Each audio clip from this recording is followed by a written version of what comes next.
You want to treat your misconceptions, treat your inner self as your greatest enemy. There is no silver medal in life. I want you to forget there is silver and bronze medal. The only thing that exists is gold. There is no way you are gonna fail in building something that lasts. And this is number one problem which many young people start feeling about. And this is where you start destroying your life. During past decade, I have managed over 100 people. Some of them have been my apprentices, some of them have been my employees, and some of them have been volunteers who have worked with me on a short-term basis, about 3 to 6 months. And this exposure of managing such a huge number of people gave me huge insight about people, how they grow, how they win in life, and how they fail. And I really felt obligated to record this video so I can tell you what those people have failed to do and why most of these people will never make it in their lives to do something significant.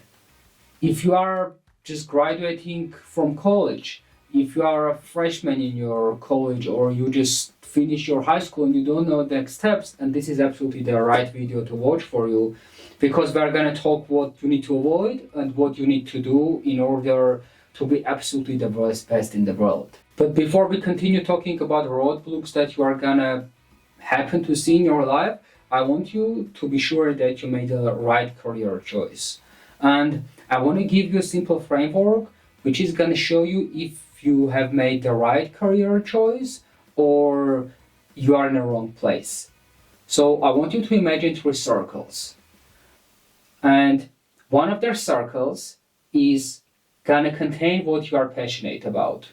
Second circle is gonna contain what you can be absolutely the best in the world at.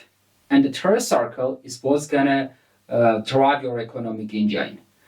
Now you wanna get these 3 circles together and find what overlaps from those 3 circles. And what overlaps is absolutely something you want to do in life and you want to do it great. And this is something you want to do it all your life. And this framework is important. Why? Because if you do something that drives your economic engine, if you do something that you are absolutely happy about doing, but you can't become the best in the world, then most likely you will never succeed. You won't have the same passion. And if, let's say, you are missing the part about the economic engine, it doesn't give you enough financial support, then most likely you will never succeed as well, because it's never going to fuel your car enough so it goes from point A to point B.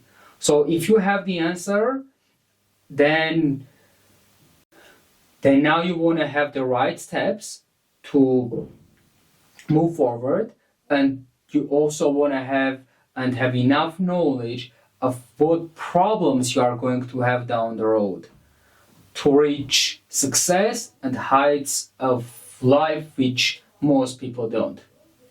So if you got what you love to do and you chose the job that you want to do all your life and you have a firm goal to go somewhere, now you want to be absolutely conscious about the problems and roadblocks that you are going to meet. And when you enter a new life, the first thing that's going to happen to you, you are going to be very happy about what you do. You are going to feel passionate about your new job, about your new career. Maybe you are an entrepreneur and you are going to do it with great energy. But guess what? One day that energy is going to go down, and you are going to feel drained. So what happens in this situation? You started great, you started with fresh energy, but down the road you got problems, and these problems moved away all your enthusiasm. And this is number one problem which many young people start feeling about. Let's say you just finished your high school and now you went to Harvard. You are very happy, you are very enthusiastic to become the best lawyer, but then down the road problems, repetitive process of the same thing every day. You wake up to classes, you read books, and it's gonna take years until you reach to the point where you can practice it. And this puts you in a boredom, and this boredom makes you take this phone. You take the phone, you scroll down the Facebook, and one day you open your screen time and you check that you got 20 hours a week. And this is where you start destroying your life. So here's the first thing. When you are on a new creative endeavor, you are gonna feel the boredom. You are gonna feel pressure. And here's the thing, who told you that everything in life is gonna be full of pleasure? That's not the way the world works. You are gonna feel some pleasure about what you do at the initial stages, and then that pleasure is gonna fade away. And you are gonna have two choices. Either you are gonna succumb to boredom and take your phone, take your iPad, turn on Netflix and spend your days there, just getting good enough grades, which will never qualify you to make something great in life or to reach any high position wherever you are up to. Or the second choice is to have understanding that boredom is gonna be part of your life. You are gonna feel unmotivated, and that's when you wanna get up your ass and get to your work, and do it regardless of your feelings, day by day, week by week, month by month, and year by year. And if you just keep doing this for 3-4 years, you already will be in a position where you can enjoy your life. And it's very normal, because if you succumb to that pressure of boredom, your brain is never gonna get used to working under pressure. When you decline all the feelings that you wanna take your phone and go to social media, that you wanna take your iPad and watch your favorite movie one more time, and you make yourself to doing what you have to do, your brain gets used to it. It becomes stronger. Human brain, right? Remember, it's a muscle. It's muscle as it's the same muscle you have on the rest of your body. So you want to push it so it grows. And guess what? When your muscle grows, you are feeling pain. And what you need to do to succeed, you want to get pleasure from that pain. You want to tell it. You want to tell to yourself, it's painful. It means I'm on the right track. And this is how your muscle is going to grow. This is how your brain is going to get used to working under pressure. And this is how you're going to outsmart most of competition, because most of people are weak. Your second greatest impediment in your road mastery is going to be your misconceptions that you are going to bring with you from your previous life. I want to give you an example for someone very young, a teenager. A father was used to buy a latest iPhone, or they were used to give to that person as much as he or she wants. And in the end of the day, that person grew dependent, and that person comes into his adult life with misconceptions, with wrong expectations from people around him. And now when that person is thrown into real life and people don't help him like his brothers, sisters, or father, mother, or other relatives would do, that person is thrown into huge agony, because all his beliefs are starting to be used against him. So this is a huge lesson for parents, because if your kid gets destroyed in life because of your education, then you are in the wrong. You destroyed your kid because you didn't prepare your kid for real life. And this happens for most number of people in the world. They are not ready for the true life. And this way, there may be other cases, but the bottom line is, you want to throw away all your misconceptions when you enter into this life, where you want to grow, become a master, where you want to build something that's bigger than you, that you want to build something that future generations, your kids are gonna come and say, it's my father who did it. It's my mother who did it. My brother was the architect of this business. And if you want to get there, you want to throw everything away. You want to treat your misconceptions, treat your inner self as your greatest enemy. Nobody can damage you more. No gun, no knife, no nuclear weapon can damage you more than your inner self that is not ready and is not up to the standards that you want to live with. So you want to kill that self right away. You want to throw everything. Imagine you are climbing a mountain. And if you climb the mountain with 20, 30 pounds on your neck, what's going to happen? Most likely you won't be able to reach the top, because that extra weight is going to be the reason of your failure. So before you climb, make sure you throw everything away. Because, and anything, and when I say throw everything away, it also applies to people next to you. In a sense, if you have friends who go to night parties, if you have friends who are not up to your standards, if you have friends who always pull you back to the life that you don't want, to the life that doesn't fit you with your ultimate goal, then these people want to destroy you. And that's a hard truth you wanna settle with. And some decisions are going to be very hard to make, but you have to make them if you wanna be the winner, if you wanna win the gold medal. There is no silver medal in life. I want you to forget there is silver and bronze medal. The only thing that exists is gold. And anything that sets your standards less than required for gold needs to be chopped away. This is a choice that you have to make. Now that you made the decision that you are going to be someone great, that you are going to go for gold medal, you are not a bronze or silver winner, and you have a commitment that you are going to remove from your life anything that's not up to those standards, now you want to have a simple understanding and you want to avoid another important trap. Especially in period when you be the best and you are gaining mastery, when you are trying to get practical knowledge about the field which you are trying to master and conquer, you want to have clear understanding. You are not there for money. If you run after money, if you go after finances on early stages, you are never gonna make it. And I want to tell you a story which happened with one of elder people in my community, and it's a true story. So there was a person who was a great painter, and basically he is a great painter because that person is still alive. But unfortunately, the person who was used to tell those stories passed away a while ago. God let his soul rest in peace.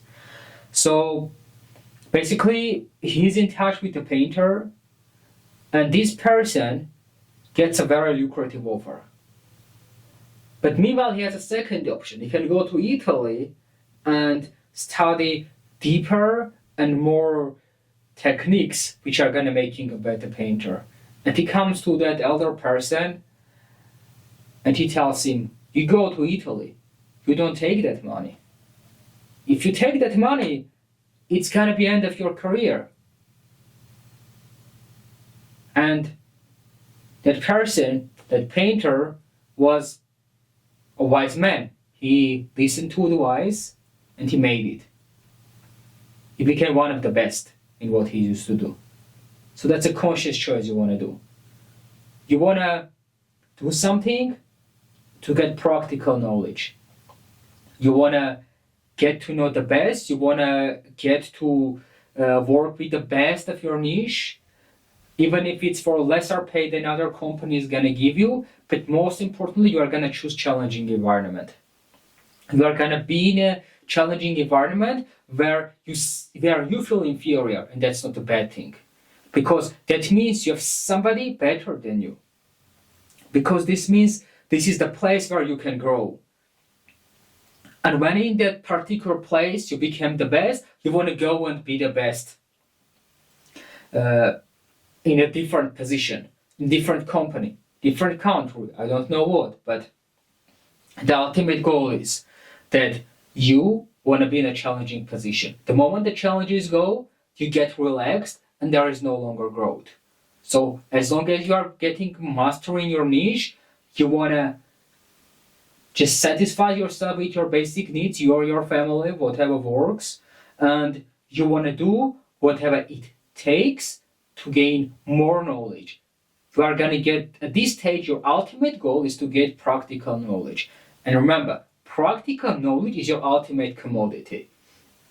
And down the road, when you have a huge amount of these commodities, then you are ready to go out of apprenticeship phase. Now you are to become a master because you got a bunch of raw material which now you can make into something great. You got a bunch of high quality marble stone which you as an architect can make something great from. And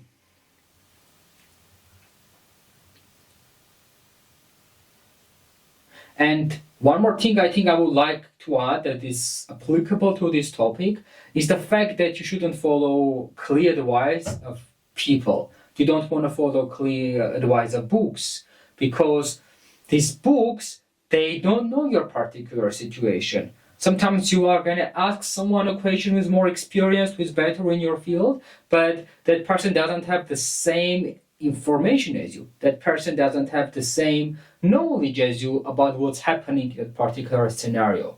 So what you want to do, you want to make sure you analyze everything and you make the right choice that works for you. This should be another important note that I really would love to make on this stage. Now we go to the next impediment that can be, it's the pride, it's grandiosity. If you have that, you are doomed. Why? Because you can't see the truth. You see yourself as the best, it's a problem. You are not the best. It still takes time. Typically, people in medieval ages, even now, they used to spend 7 to 10 years to be the best at what they do, to have the name as they are the best in the world. So people spend time. If you are just there for 4 or 5 months, a year or two, then probably it's time to change your place. Probably it's time to go somewhere more challenging because definitely there are people better than you in the world in what you do. So you want to keep going until there's no one else in the world better than you. And then you want to set up your own standards and compare yourself to past self. And one thing that can happen there, people are going to criticize you. And if you have grandiosity, if you have pride in your soul, you are not going to handle criticism. You are going to push back, and that's going to push you back more and more. Because criticism ultimately is what is needed for growth. Because you don't see yourself. Most of the time you can't objectively analyze what's happening around you. You can't objectively analyze your actions because it's still about you. So people around you are the best commodity. These people actually help you. Even if they're haters, they still help you. They tell you something that you can't notice. And even if they tell you like 10 bad things, you still can grab the best lesson from those 10 things because most probably there will be something correct there, even if most of them is going to be bullshit. So this is what I want to say. Just be able to handle criticism. Forget all those feelings, By accepting criticism, you are not inferior. It's the opposite. You are more noble. You are better than the others. And this ultimately, by handling that, by hearing your critics, those who tell you because they love you and those who hate you, regardless, you can get lessons which are going to push you far from where you are now, and you're going to be far more faster in reaching your goal. Now that we discussed a number of fuel leaks and roadblocks that can really become setbacks on our road to success, let's break down the process into 3 phases from here. First of them, which we are gonna call the observation. Second one, practical mode, and the third one we're gonna call experimentation. Now let's start from deep observation. What deep observation is? Let's say you got into a new company, you got into a new sphere, you got into new business. What happens on the first month? You don't know the rules, you don't understand what's happening around you, and first thing you want to do, instead of jumping straightly into actions, just stop yourself and you observe your surrounding. Imagine you are a hunter that came to hunt a deer in a forest. What you do? Do you take your gun and directly shoot? No. First thing you do, you observe the territory. You see where there are trees. You see where there are places where the animal could hide. And you see possible dangers that can come out to you. Maybe someone put a trap and you fall into a trap yourself. That's why you want to start from deep observation. And what's most importantly, you want to make this deep observation part of what you are, part of who you really are. So you come to a new space, you start watching around you, and you want to check every person, you want to see what every person does, what is the rule of social power. Because there are a number of dangers. Let's say if we speak about human world, you may come and see like 15 people, someone like very active, always talking, and you assume this is the guy, this is the leader, this is the person. I want to work with him. Then sometimes you are going to be in situations where the truth is that person doesn't bring any value. That person is not a decision maker. And there are a number of other scenarios where you can make wrong decisions if you don't observe the situation. Have you ever played chess? What chess player does when he reaches, or he or she or the player reaches the middle game, what you do, you start observing the situation. You don't jump into your plan. You observe what your enemy does, what your competitor does. So there's the rule. You want to observe things before you move there. And when you observe things, you're going to notice who is on decline, who is on uprise. It's very important when you are in human society.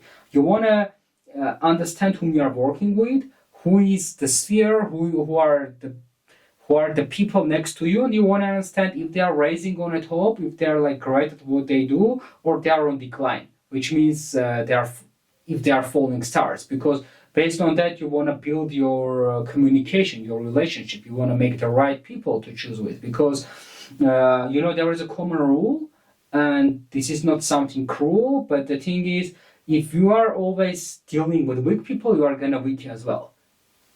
You are going to become weak as well, because it's like a poison, So you want to be next to right people where each of you can energize each other. Like in a company, I'm going to give you this example. When you put A player with B or C players, that A player dies, suffocates, and that A player becomes either another B player, at the worst case scenario C player, and if even worse, that person resigns, because there is nothing else that person can do in your company. And after these initial months, you observe the field. Now you understand what's going on around you. So what you want to do, you want to start practical mode, and you want to go deep down the things. You want to have all the understanding in the world what's happening around you. I'm gonna give you an example. Let's say you are a programmer, okay, and you make a website. You don't want to just go and think, I'm gonna develop this website, I just write code. No, you want to think, what does business person would think about this website? Like sometimes designer would never tell you that you want to make, for example, phone numbers on a website clickable, so people can call with one click. And this is what, and people really go down on top of things and understand the essence of why what works. Those people have more chances for success. Because they understand what is going on. And if you are in something more creative sphere, like painting or cinematography, you want to go deep down the things to the core of understanding what you do. And sometimes, especially on more complex tasks, you won't be able to put into words what you are doing, and that's okay, because there is something that should be here. There is something that pushes you from here, that you want to get certain thing done. They get that certain thing done, and then you are going to get more and more experience. And now, importantly, I want to get back to, remember when we talk about passions, that we don't want to, that we want to push, that we want to train our brain like we train our muscle on hard and repetitive tasks. This is where you need that skill. You want to push there because it's going to be very hard. It's not going to be easy. Nobody told it's going to be easy. So you want to push as much as possible. And certain moment you get so much used to handling complicated tasks and doing some great work that whether you want it or no, you are going to fall into a cycle of accelerated returns. What that is. So let's say you could work by forcing yourself 2 or 3 hours. And that's good, 2 or 3 hours. It was because it's hard to push more. But the more you get involved in your work and the more you get professional, the more fun your work becomes. And you are now able to do 8 hours of work, 5 hours of work, and you are going to produce 100% more results. You are going to be 200, 300% more effective. And this is where things go faster, like a car. When you start, it puts more pressure on the engine, so car gets moving. But when it's moving, it takes less energy to go from 0 to 100 than from 100, let's say, to 150, because now you are already in the game. Now you can push yourself. So this would be your first big victory. You want to go to cycle of accelerated returns. From there, everything is going to be so great and so much better. But one thing I want to let you know, that it is better you do 2-3 hours of concentrated, focused work, then you do 10 hours of work where you just, take this phone and watch a few reels, and then you put this back again, you work for 5 minutes and you watch another video. This is nowhere near productivity. So when I say you want to put as much as work as possible, I mean quality work. So don't measure yourself with hours of work, measure yourself with the hours of focused and efficient work. And now we are on our third phase of mastery of your skills, which is the shortest one and the sweetest one, because now you took years probably to get great at what you do, and now you are on a road to be absolutely the best in the world. So if you are there, if you are still watching this video, just leave a comment. That would be really interesting to see someone really watching this video up until the end, because usually on YouTube it's very hard to get views. But what I'm doing is not just for views. I want my children, I want my kids, I want myself to get back here and watch it and know that I left something for the rest of the people. I want to bring something to this world, that I want to change something. I want to change this world. I want everybody to be successful. So that's why I really wanted to make this video, honestly. Especially I would really love my kids in the future to come back and watch this, because I'm not sure if I have enough time to explain them all the knowledge I've accumulated through years, and hopefully they just come here and watch my videos. If somebody in the world watches it, I would be very, very happy. But even if, I don't know, this YouTube channel, don't know, maybe it doesn't become like the top hit in the world, maybe I don't get 1 million followers, but even if I can help one person, that's already a huge victory for me. So, this is the shortest period. Now you became great at what you do, and now you, if you are in an environment where there is no people to study from, it's time for you to go to experimentation. It's time to take creative endeavors. If you were, for example, somebody wanted to start your business, it's the time, because now you have enough knowledge and enough understanding about the field. this is the best time to probably open your business or to go to make some scientific discovery, make some rocket to fly to Mars. Now the world is yours. The only thing I would just urge you, you just keep learning, you just keep becoming better. Don't think that it's done. It takes up to 7-10 years to get most of knowledge about certain sphere. World is so big, and even if they are not professional on that level, you just be the first one. And now you get momentum, now you get more pleasure from your work because you put in enough hours overcoming boredom, and I really admire you. And I want you to keep doing it. And just in case you are in a position where you are comfortable, but there is nothing else to study from particular place or community where you are in, then it's time to move on, my friend. That's the time. You got what you could, you put your effort. Now it's time to go to creative endeavors. And it is you want to start it before you feel you are ready, because you are never going to feel ready. But take this as a sign. When there is no one else to study from, when you are the best in your area, in your niche, and you got all the knowledge that you could from people around you, it's time to start. So just get going. And I believe you can win in the future, my friend. I believe you can do it.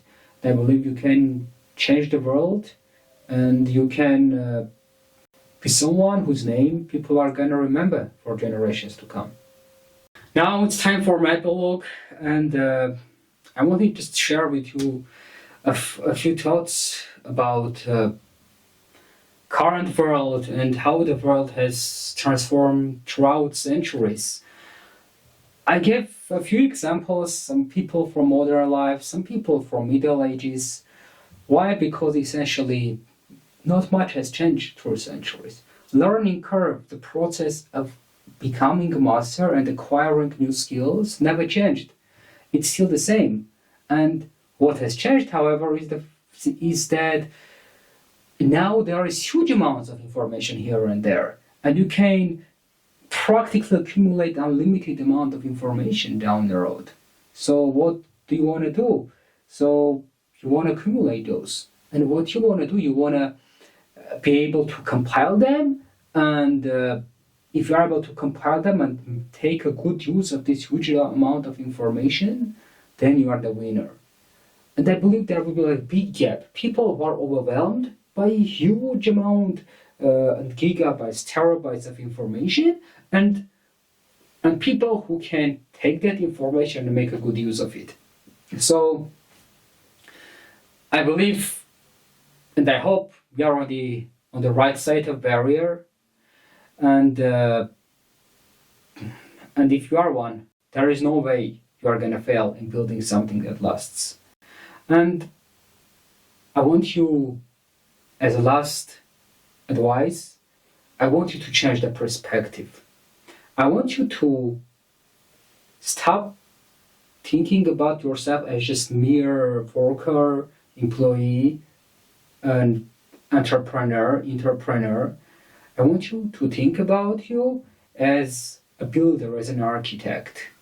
You are now making something tangible. You are architecting a business. You are making a model.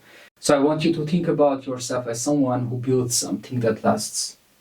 And now, as you are an architect, as a builder, just go and build something that you are going to live for generations. And this is the difference. Some people, they are just an extra weight on this world that just are a burden to society, and some people are the ones who make a difference. And hopefully, you are one of those.